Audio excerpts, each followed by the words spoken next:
नाज़िन programme views time में भलीकार आहियां जो मेज़बान जुनैद अंसारी। नाज़िन गुज़िरियल ॾींहुं तालिबान हिकु वॾी अनाउंसमेंट कई आहे।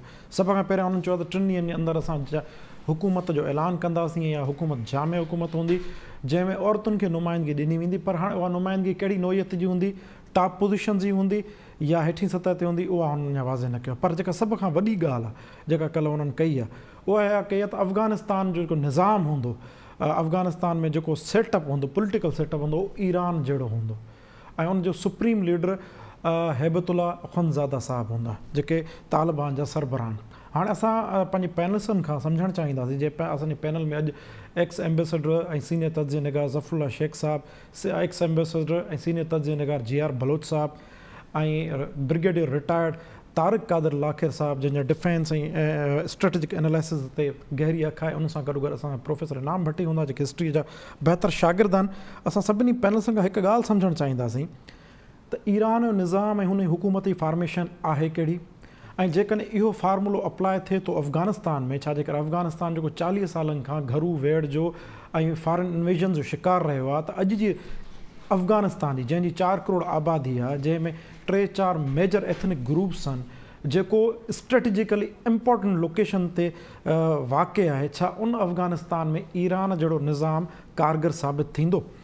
इन ई सवाल खे खणी सभ खां पहिरियां हलूं था असांजे सीनियर पैनलिस्ट ज़फ़रुल्ला शेख साहब। ज़फ़रुल्ला शेख साहब, तव्हां मूंखे साईं ॿुधी रहिया आहियो? बिल्कुलु साईं, सभ खां पहिरियां त असांखे असांजे नाज़रीन खे इहो थोरो सम्झाइजो त ईरान जी फॉर्मेशन ऑफ गवर्नमेंट कहिड़ी आहे, ईरान जो निज़ाम हुकूमत कहिड़ो आहे, ऐं छा ईरान जो निज़ाम हुकूमत अफ़गानिस्तान में जे लागू थिए थो उन तर्ज़ जहिड़ो त उहो कारगर साबित थी सघंदो मौजूदा हालतुनि में?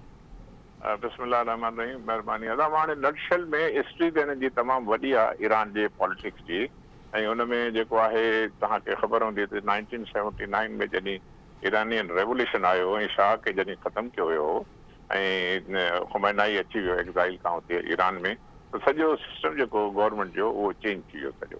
इन खां अॻु में ईरान सेक्युलर बि हूंदो हो ऐं हुनजो कॉन्स्टिट्यूशन बि बिल्कुलु डिफरेंट हूंदो हो। उन खां पोइ जॾहिं इमाम ख़ुमैनी अची वियो त उन वरी पोइ नवां जेके सिस्टम चेंज कंदा विया। उन में वरी पोइ सुप्रीम लीडर जो हिकिड़ो कॉन्सेप्ट हुयो त सुप्रीम लीडर जेको हुयो, जेकी तव्हां हाणे पिया ॻाल्हि कयो, जेके अफ़गानिस्तान वारा सोचे रहिया आहिनि, त सुप्रीम लीडर ख़ुमैनी हुयो ऐं उन खां पोइ हेठो जेके ॿिया जेके ऑर्गन्स हूंदा हुनजो प्रेसिडेंट बि हूंदो। उहो प्रेसिडेंट बाक़ाइदो उहो इलेक्ट थींदो हुयो। अॼु ताईं उहो सिस्टम हुनजो स्पीकर ऑफ पार्लियामेंट हूंदो ऐं मजलिस शूरा बाक़ाइदे हूंदी, जुडिशरी हूंदी, पर उहो सुप्रीम कमांडर जेको हूंदो उहो ख़ुमैनी हुयो। अञा ताईं उहो सिस्टम हुननि जो हले थो पियो, पर आहिस्ते आहिस्ते वरी ॿियूं 1-2 पार्टियुनि जनम ॾिनो जंहिंमें कुझु सेक्युलर टच हुई। हाणे ईरानियन जो जेके ईरान जो जेके सॼो सोसाइटी आहे, मुंहिंजो ख़्यालु आहे जेकर मां ग़लति न आहियां त 95% खां वधीक हुते एशिया कम्यूनिटी आहे ऐं हुते हुननि जो सिस्टम जेको आहे शरिया जो ॿियनि जो अहिड़े नमूने में कॉन्स्टिट्यूशन जी फॉर्मेशन बि थी ऐं हिकिड़ी गवर्नमेंट जी मिक्स फॉर्मेशन। हाणे हुते कुझु जेको हिसो आहे उन में सेक्युलर हिकिड़ी टच, ॼाणे रूहानी आयो, ॿियो आयो, उन खां पोइ जेके प्रेसिडेंट्स वक़्तनि ब वक़्तनि अची ईंदा विया ऐं हाणे बि जेको आहे त उन्हनि में जेकी आहे सफ़ा हिकिड़ो जीअं थींदो आहे न, यानी बिल्कुलु सफ़ा हुन में फ्रीडम न हुजे, या तालिबान जो जेको पहिरियों जेको सिस्टम हूंदो उहो उन क़िस्म जो सिस्टम न आहे। हाणे तव्हां ईअं सम्झो त ईरानियन जो जेको सिस्टम आहे मिक्सचर ऑफ सेक्युलर ऐं थोरो घणो हुनजो हाणे सेक्युलर जेको आहे हुनजो ईअं न आहे त हुते जे पहिरियों शाह जो वक़्तु हुयो उहो वक़्तु न हुयो। हाणे जेको आहे हुनजी मिक्स हिकिड़ी क़िस्म जी सोसाइटी आहे ऐं उन सिस्टम में ख़ुमैनी हुनजो लीडर आहे, सुप्रीम कमांडर आहे, अहिड़ी क़िस्म जो सिलसिलो हले थो। घणो करे सोसाइटी जेकी आहे शियत आहे। अफ़गानिस्तान जेको हाणे जेको अनाउंस कयो आहे, जेको तव्हां मूंखां सुवाल पुछो आहे, मूंखे नथो लॻे, छो जो ॾिसो हुते शिया कम्यूनिटी हज़ारवी आहिनि, हुते ताजिक्स आहिनि, हुते तमामु घणा उज़्बेक्स आहिनि, उन खां पोइ ऐं पश्तून आहिनि। इहा सॼी कम्यूनिटी जेकी आहे सभु शिया न आहिनि।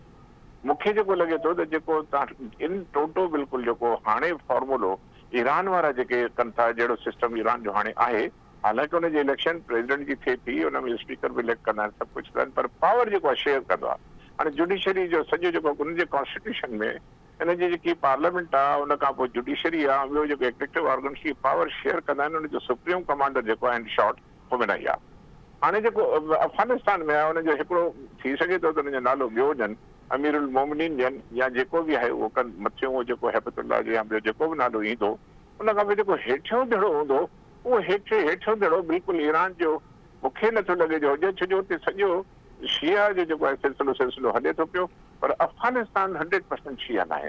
सर हाणे इहो ई मूंखे बेसिकली सर माफ़ कजो इंटरप्ट कयां सर, मुंहिंजो जेको सुवाल बेसिकली इहो हो त लेट सपोज़ हुते हिकिड़ी जेका आहे कम्युनिटी आहे ईरान में ऐं एज़ अ ईरानियन नेशन बि आहे ऐं हुते हिकिड़े कंहिं मख़सूस सेक्ट जी अक्सरियत आहे, त अफ़गानिस्तान मां उन सेटअप जी ॻाल्हि पियो कयां जेको हुते सेटअप हले पियो, छो त सुप्रीम लीडर जो कॉन्सेप्ट सिर्फ़ु ईरान में आहे ऐं जेकॾहिं अफ़गानिस्तान में बि सुप्रीम लीडर जो कॉन्सेप्ट खणी था अचनि उन जी फॉर्मेशन सां, त तव्हांजे ख़्याल में मिसाल हिते बि कंहिंजी अक्सरियत हूंदी ऐं हिते 3-4 मेजर एथनिक जेके आहिनि डिविजन्स आहिनि, त तव्हांजे ख़्याल में उहो एप्लीकेबल न पियो लॻे?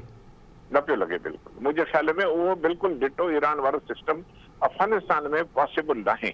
पर छा थींदो हुन जो पार्ट आहे, उन करे हुननि ईरान जो सिस्टम इन करे कयो आहे, जेको मूंखे लॻे थो त ईरान में सुप्रीम कमांडर आहे, अहिड़ी तरह हिते अमीरुल मोमिनीन थींदो जेको आहे उहो उनखे। ॿियो वॾी ॻाल्हि आहे, छो जो हिते फैक्शन्स तमामु घणा आहिनि। हिते पंहिंजो जेको आहे हिन में तव्हां जेके इलाही फैक्शन्स आहिनि, हुन में अब्दुल्ला वारा आहे, करज़ाई, ॿियो अहमद मसूद वारा, इहे इलाही हिन में एथनिक फैक्शन्स आहिनि ऐं पार्टीज़ आहिनि हुनजी। हिन में ऐं सिनी बि आहिनि, हुन में शिया बि आहिनि, हार्डलाइनर्स बि आहिनि ऐं सेक्युलर एलिमेंट बि आहे। ऐं बसि 20 साल जेको अमेरिका रहियो आहे हुनजी सोसाइटी बि थोरी चेंज थी वई आहे, काफ़ी निकिरी विया आहिनि, पर हाणे केतिरा हुतां निकिरंदा। त मूंखे लॻे थो त ईरान वारो बिल्कुलु जेको फॉर्मूला आहे उहो अफ़गानिस्तान में न हली सघंदो बिल्कुलु। जी ज़फ़रुल्ला शेख साहब। हा, बाक़ी हिकिड़ी ॻाल्हि आहे जी त जी सुप्रीम कमांडर बिल्कुलु मां हुन सां सम्झां थो त हुननि जो जेको मतिलबु आहे उहो इन करे मतिलबु इन करे अफ़गानिस्तान में पियो आहे त ॿियनि सेक्शन्स खे तालिबान जेके आहिनि उहो पावर जेको आहे नथा ॾियणु चाहिनि ऐं अमीरुल मोमिनीन पंहिंजो माण्हू रखंदा। जेको बोन ऑफ कंटेंशन आहे, जेके असांजा फैक्शन्स आहिनि जीअं अब्दुल्ला वारा ऐं जेके करज़ई वारा आहिनि, ॿिया हुननि ऑब्जेक्शन कयो आहे त असांखे मथे हिसे में तव्हां प्रॉपर शेयर कयो ऐं काउंसिल ठहे ऐं इक्वल शेयर थिए। उहो जेको आहे उहे नथा चाहिनि तालिबान वारा। हो चवनि था सुप्रीम कमांडर या जेको हूंदो अमीरुल मोमिनीन हूंदो उहो तालिबान मां हूंदो, जेको उहो उन सां जेकॾहिं ईरान जी तव्हां लाइन मिलायो था उहा बिल्कुलु हुते मिले थी पई। हेठियों दड़ो सॼो जेको आहे हुन में जीअं हुते पार्लियामेंट जे प्रेसिडेंट जी इलेक्शन थी थिए, उहो मूंखे नथो लॻे त अफ़गानिस्तान में थींदो। जी आर बलूच साहब, सर तव्हां मूंखे ॿुधी रहिया आहियो? जी मैं आवाज़ अचे पियो तव्हांजी। सर हाणे सिंपल इस क्वेश्चन, जेकॾहिं सुप्रीम कमांडर वारो जेको कॉन्सेप्ट आहे, सुप्रीम लीडर वारो जेको कॉन्सेप्ट आहे, उहो त हिन वक़्तु दुनिया जे अंदरि सिर्फ़ु ईरान में आहे। तंहिंजे लाइ काफ़ी तज्ज़िये निगार ऐं डिफेंस ऐं स्ट्रेटेजिक एक्सपर्ट इहो सम्झी रहिया आहिनि त तालिबान जेको फ्यूचर प्लान खणी अची रहिया आहिनि त कहिड़ी नोयत जी गवर्नमेंट हूंदी त उहा मुशाबत रखे थी ईरान सां। त तव्हांखे जेकर लॻे थो त अहिड़ो को फार्मूलो अचे त उहो ईरान में एप्लीकेबल, अफ़गानिस्तान में एप्लीकेबल हूंदो? बिस्मिल्लाहिर्रहमानिर्रहीम। पहिरीं ॻाल्हि त जेको तमहीद हिन जी इहा आहे त जॾहिं त ईरान हिकिड़ो मोनोलिथिक या हिकिड़ी इकाई वारो आहे, ठीकु आहे, हुन सभु क्लैन्स हूंदा उते, लेकिन मेजॉरिटी 95% 90% जेके शिया ईरानियन पर्शियन आहिनि। हुन में ऑफकोर्स ॿिया बि कम्यूनिटीज़ आहिनि, बलोच बि आहिनि, कुझु हुन में कुझु ॿियूं बि कुर्द बि आहिनि। कुर्द तक़रीबन 11% आबादी कुर्दनि जी आहे। जी नॉर्थ वेस्टर्न फ्रंट ते जेको बॉर्डर लॻे थो टर्की सां। अफ़गानिस्तान में वरी थोरो जेका एथनिक जी कंपोजिशन आहे उहा इन तरह सां आहे, जेका मूंखे साम्हूं मुंहिंजे आहे। पश्तून 42%, ताजिक 27%, हज़ारा 9%, उज़्बेक 9%, एमिक 4%, Turkmen 3%, Baloch 2%, others 4%। Number 1। Number 2, Iran जो जेको सॼो एडिफिस आहे स्टेट जो, उहो जेको आहे शिया कॉन्सेप्ट ऑफ विलायतुल फ़क़ीह ते आहे। इहो मतिलबु आहे त sovereignty is with the God ऐं अल्लाह वटि आहे। अल्लाह जो ख़लीफ़ो वरी विलायत जेको जेके रूहानी पेशवा चवनि था उन वटि आहे। So that is the state of फ़क़ीह, the one who has the authority to issue dictum. इन मतिलबु आहे जेको फ़िक़ह जे हिसाब सां पंहिंजे सिस्टम में सभ खां टॉप ते आहे। लेकिन उनजे बरअक्स असांजी सुनी, असां मुराद आहे कि छाकाणि अफ़गानिस्तान में सुनी आहे करे असां बि पाकिस्तान में घणा सुनी आहियूं, उन खे निकिरी थो वञे पियो। जॾहिं त सुनी जेको कॉन्सेप्ट आहे political thought, Islamic political thought, हुन में विलायतुल फ़क़ीह जो निज़ाम कोन्हे को। इन करे वी फॉलो द इमाम, 4 इमाम जेके गुज़रिया आहिनि, उमर फारूक, अबू बकर, उमर फारूक, उस्मान गनी, हज़रत अली। ऐं उन्हनि चारनि ई मुख़्तलिफ़ थोरा कंहिं हद ताईं उन्हनि जेका स्टेट खे हलायो हो गवर्नेंस जो स्ट्रक्चर मुख़्तलिफ़ हो। उनमें मशावरत भी हुई, नॉमिनेशन भी हुई, आलिमनि जी भी हुई, वॾनि जी भी हुई। सो हिक लिहाज़ सां हनफ़ी जेको मेजॉरिटी कॉन्सेप्ट आहे, मां थ्योरेटिकल इन करे पियो वञा तव्हां जी टू मेक अ डिस्टिंक्शन, छाकाणि जो अगरि जेकॾहिं हू कंदा बि का इस्लामिक स्टेट क़ाइमु त उनखे का बेसिस खपे कॉन्सेप्चुअल ऐं को फिलोसॉफिकल। त फिलोसॉफिकली विलायतुल फ़क़ीह हिकिड़ी सुन्नी मेजॉरिटी इस्लामिक स्टेट में पॉसिबल कॉन्सेप्चुअली पॉसिबल कोन थींदी। हा, इहो ज़रूरु आहे त हिकिड़ो हुननि जो रूहानी पेशवा जंहिं तरह सां हाणे हिब्तुल्लाह जेको आहे जनाब यारी उनखे उन्हनि कयो आहे नॉमिनेट, हू शायदि सुप्रीम लीडर हूंदो एक लिहाज़ सां, ऐं परहैप्स हुनखे उहो ई स्टेटस हासिल हूंदो जेको ईरान में विलायतुल फ़क़ीह जे कॉन्सेप्ट में आयातुल्लाह खे आहे। लेकिन असां हिन में सुन्नी जेका कॉन्सेप्ट आहे उन में इहा हायरार्की कान्हे का, जॾहिं त शिया कॉन्सेप्ट में आहे। सो मुंहिंजे ख़्याल हींअर जेकॾहिं असां कुझु चऊं त कीअं हूंदी उन्हनि जी, उहो ॾाढो चवणु मुश्किल आहे।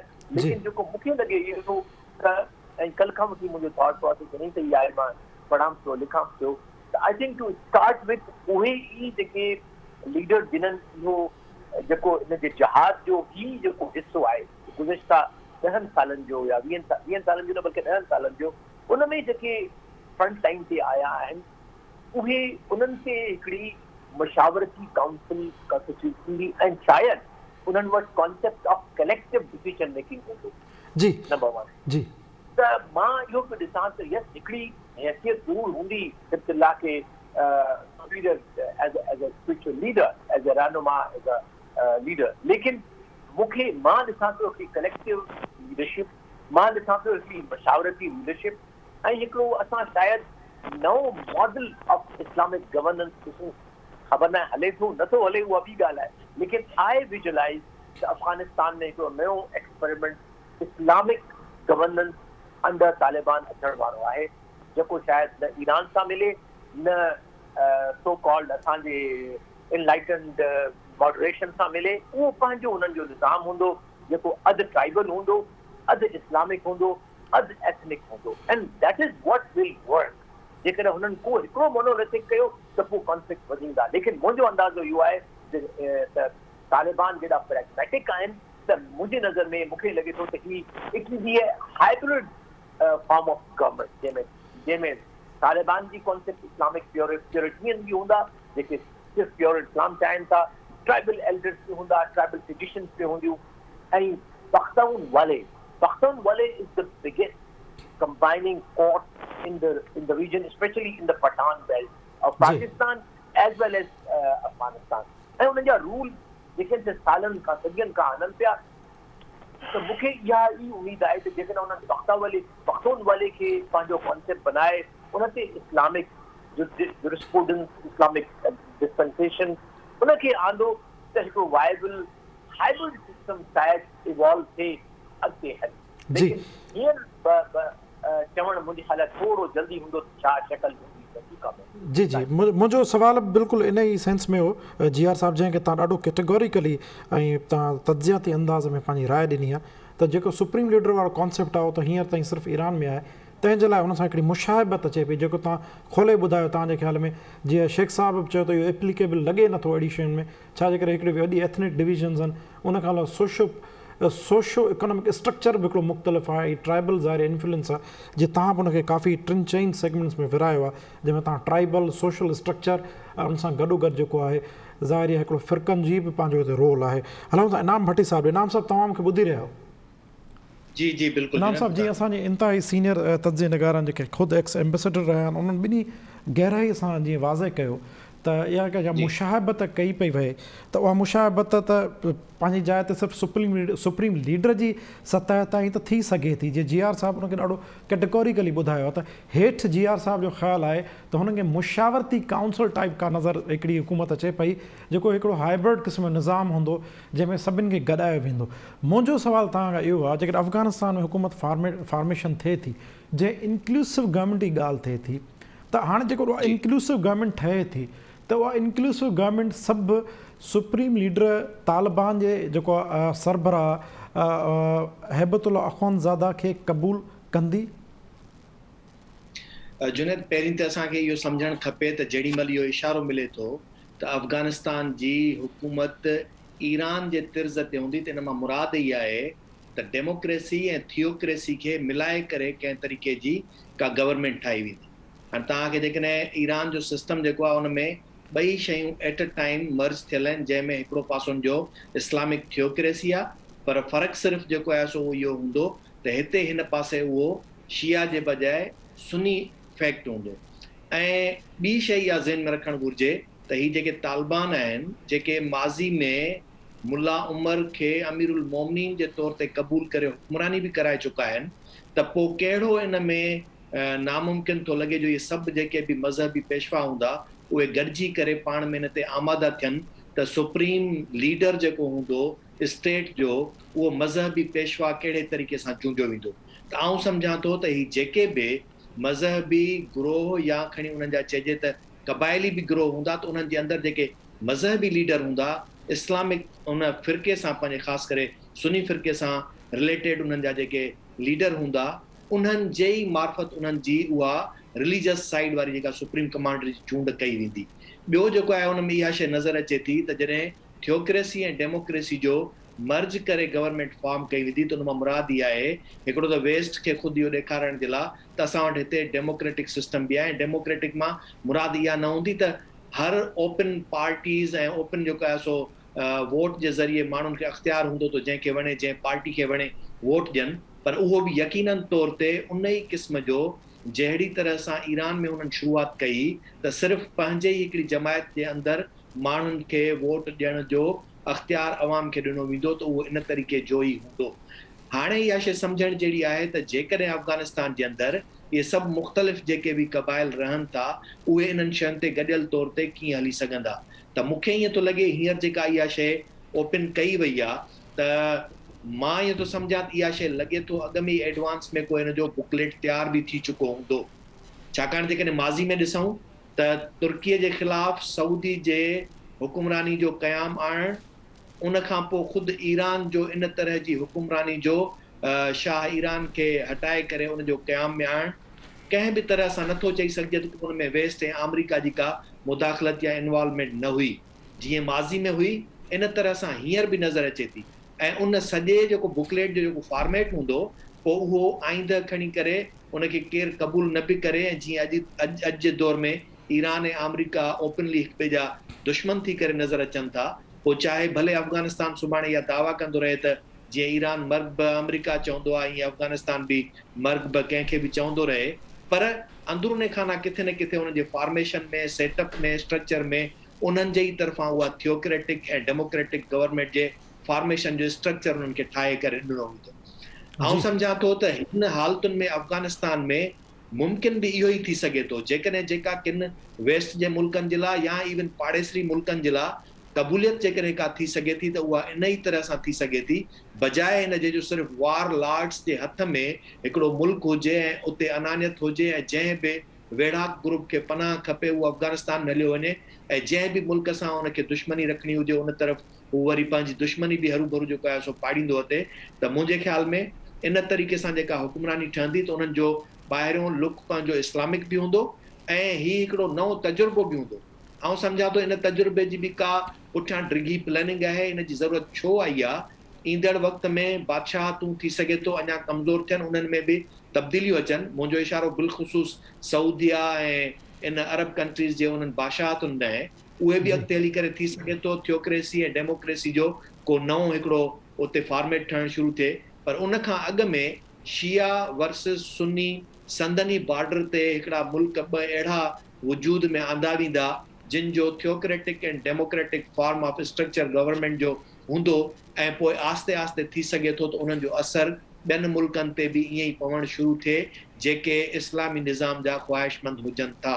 त आउं सम्झां थो हीअ फॉर्मेशन हाली जेतोणीक कंहिंखे क़ाबिल क़बूल या न ठही सघंदड़ नज़र ईंदी हुजे, पर मूंखे मुमकिन लॻे थी ऐं इहो ईअं ई हली सघे थो। जी। ॿी शइ हिन में इहा बि ध्यान में रखणु घुरिजे जी। त इन जेको हाइब्रिड सिस्टम जेको इन जो गवर्नमेंट जो आहे उन में वॾे खां वॾो जेको पावर आहे उहो सुप्रीम कमांडर रिलीजियस लीडर जेको आहे उहो सम्झो त आर्मी जो बि चीफ आहे, प्लस में जुडिशरी जो बि चीफ आहे, ऐं प्लस में इलेक्शनरी फॉर्म ऑफ सिस्टम जी बि अनाउंसमेंट जेके बि रूल्स रेगुलेशंस जेकॾहिं सुभाणे को तब्दील करण जो अख़्तियार आहे त उहो बि उन रिलीजियस जेको कमांडर थींदो, जेको सुप्रीम लीडर थींदो, उन खे ई अख़्तियार इहो हासिल हूंदो। त यानी ईअं खणी चइजे त हिकिड़ो मदरसनि जे तरफ़ां लीडरशिप ठहंदी सॼे अफ़गानिस्तान जे अंदरि, उन्हनि जे तरफ़ां के काउंसिल्स ठहंदियूं, उहे काउंसिल्स वरी जेका जीअं शूरा थिए थी रिलीजियस स्कॉलर्स जी, उहा वञी करे पंहिंजे सुप्रीम कमांडर जी कंहिं तरह सां तायुन पंहिंजो चूंड कंदी,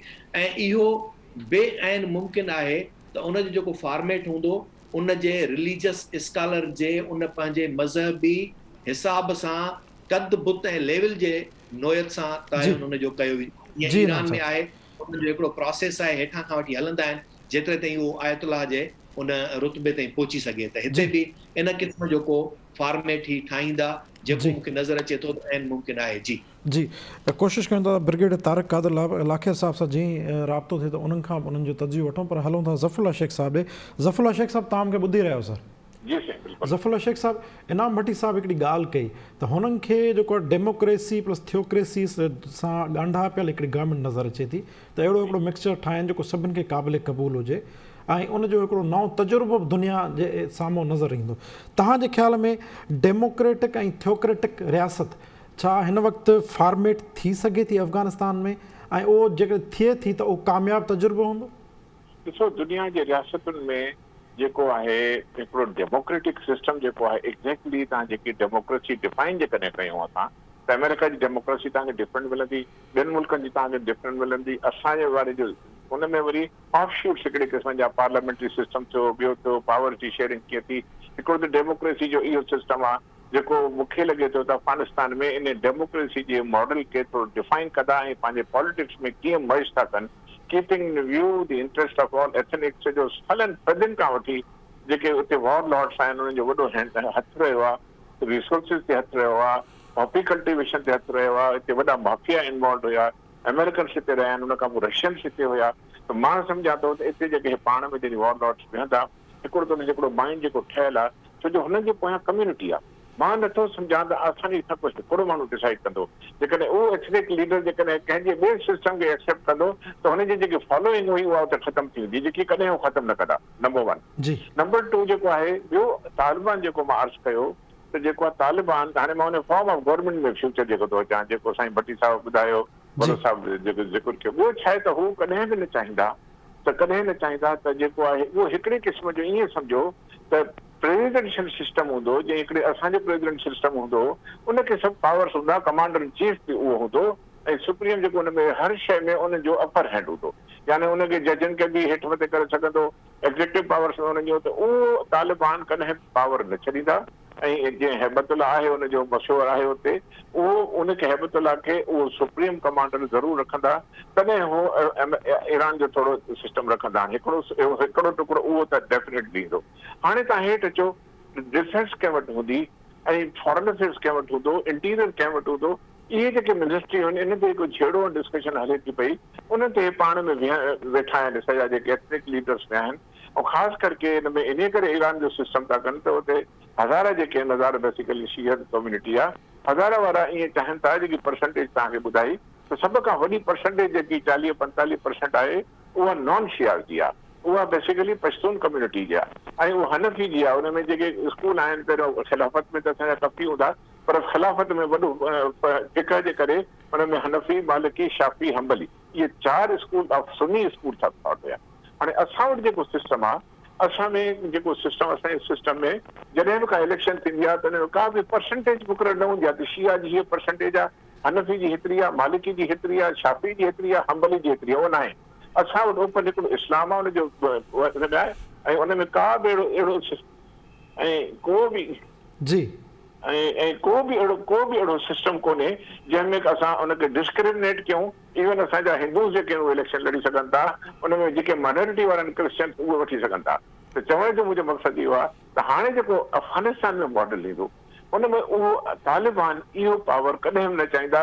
आयतुल्ला ख़ुमैनी टाइप जो हिकिड़ो सिलसिलो ईंदो, उनमें उहो अहिड़ी क़िस्म जो कॉन्स्टिट्यूशन जेको इवॉल्व कंदा त जंहिंमें राइट सभिनी जा हुजनि, बाक़ी ॿी रिप्रेज़ेंटेशन जेके अॼु लोकल काउंसिल्स आहिनि या ॿियूं आहिनि, हिकिड़े क़िस्म जो जेकॾहिं उहो सिस्टम लोकल लेवल ते कनि था पिया त जेको आहे जीअं हाणे मिसाल ॻाल्हि पंजशेर वैली में अहमद मसूद वारनि इहो डिमांड कयो त असांजो जेको आहे पंजशेर वैली में सॼो कंट्रोल असांजो हुजे। हाणे ॾिसो हिकिड़े क़िस्म जी हिकिड़ी ॻाल्हि आहे त मूंखे लॻे थो त जॾहिं वाक़ई हुननि खे वेही करे अफ़गानिस्तान खे हलाइणो आहे ऐं सिविल वॉर खे अवॉइड करिणो आहे, छो जो अफ़गान बि थकिजी पिया आहिनि हाणे सालनि जी ऑक्यूपेशन, ऐं हाणे जेको अफ़गानिस्तान ख़तमु गुआन टाउन खे उहो बि चवनि था त असां हाणे झेड़ो छॾियूं न त ॿिया मुल्क अची वेंदा हिते। उहो बि मुंहिंजो ख़्यालु आहे ईअं थींदो त जेके फैक्शन्स आहिनि उन्हनि जी बि हिकिड़े रिप्रेज़ेंटेशन रखंदा, जेकी हिकिड़ी मजलिस शूरा बाक़ाइदा ठहंदी, काउंसिल ऑफ मिनिस्टर्स बि थींदा, ऐं the power will be distributed, but उनजो सुप्रीम कमांडर हैबतुल्लाह जेको मुंहिंजो आहे। इन करे मूंखे लॻे थो त इहो हिकिड़ो नओं फॉर्मूला ईंदो, नओं फॉर्म ऑफ इस्लामिक, तव्हां चओ हाणे इस्लामिक इमिरेट्स ऑफ अफगानिस्तान आहे। हाणे Islamic emirates what do you mean by that? हाणे शिया जेको आहे उहो बि इस्लाम आहे, जेकॾहिं ॿिए फिके जो आहे उहो उते बि इस्लाम आहे।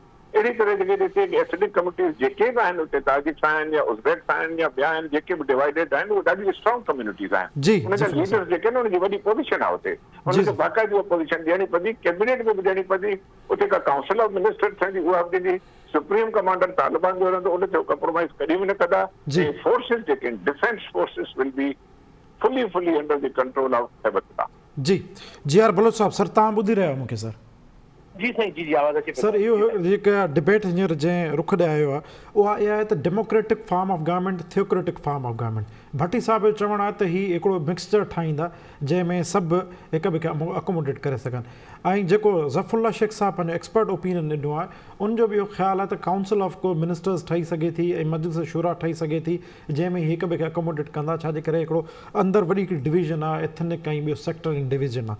तव्हां बि इहा पहिरियां पंहिंजे तंज़ीम में इहा ॻाल्हि रखी, इनखे सिर्फ़ु थोरो इलेबोरेट कजो। जेकॾहिं मॉडर्न स्टेट में वञे थो अफ़गानिस्तान ठहणु, ऐं हिकिड़ो मिसाल इहो आहे जो डेमोक्रेटिक प्लस थियोक्रेटिक स्टेट जंहिंमें ॿई शयूं डिफाइन थियल हुजनि, त what would be the formula to govern the country sir? Basically थोड़ो मां वरी बि I will refer to the Afghan culture or to be specific Pathan culture. जी sir. Pathan culture is traditionally very egalitarian. इन जो मतिलबु इहो आहे त मतिलबु तव्हांखे असांखे ताजुब थींदो त उते तक़रीबन हर माण्हू बराबरि आहे। जेकॾहिं हू हिकिड़ो आम माण्हू मज़दूर बि आहे, जेकॾहिं ख़ान जे दरवाज़े ते वेंदो या हुनजे घर वेंदो त ख़ान बि उते ज़मीन ते वेठो हूंदो, हू बंदो मज़दूर जेको पटिशनर बि उते वेंदो। So there is already a democratic spirit in their culture.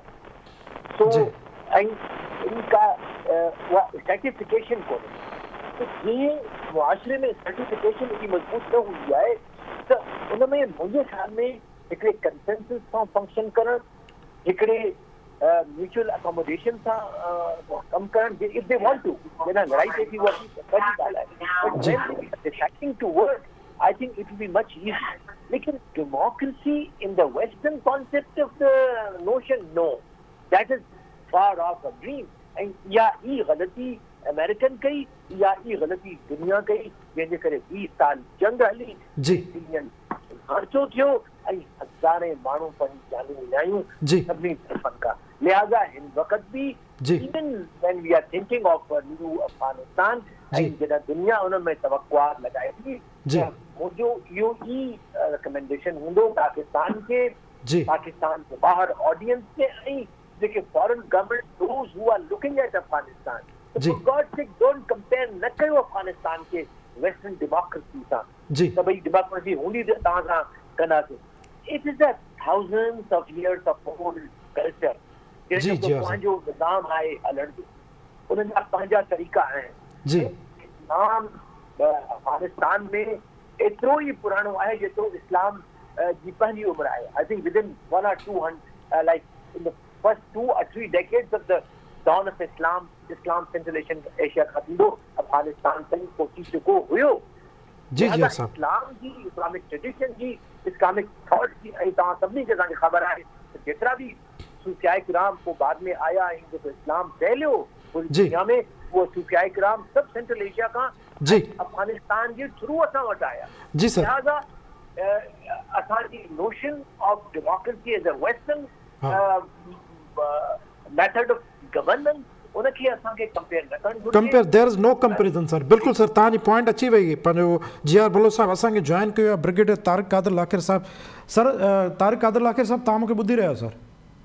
जी बिल्कुलु सर, बिल्कुलु सर, मुंहिंजो आवाज़ अचे पियो? जी जी बिल्कुलु अचे पियो। टाइम बिल्कुलु घटि आहे, तव्हां खां पुछणु चाहींदासीं अफ़गानिस्तान जी हिकिड़ो कंपेरिज़न थिए पियो, छाजे करे कल्ह जीअं तालिबान अनाउंस कयो आहे त सुप्रीम लीडर हूंदो हैबतुल्ला अख़ुंज़ादा साहिबु, त हिकिड़ो कंपेरिज़न अचे पियो त थियोक्रेटिक प्लस डेमोक्रेटिक नॉर्म्स, माना डेमोक्रेसी बि हूंदी थियोक्रेसी बि हूंदी, त छा सर इहो एप्लीकेबल फार्मूलो हूंदो अफ़गानिस्तान में जेको इंक्लूसिव गवर्नमेंट जी ॻाल्हि कई पई वञे? छा उते इहो मुमकिन थी सघे थो, कारगर फार्मूलो इहो साबित थींदो सर?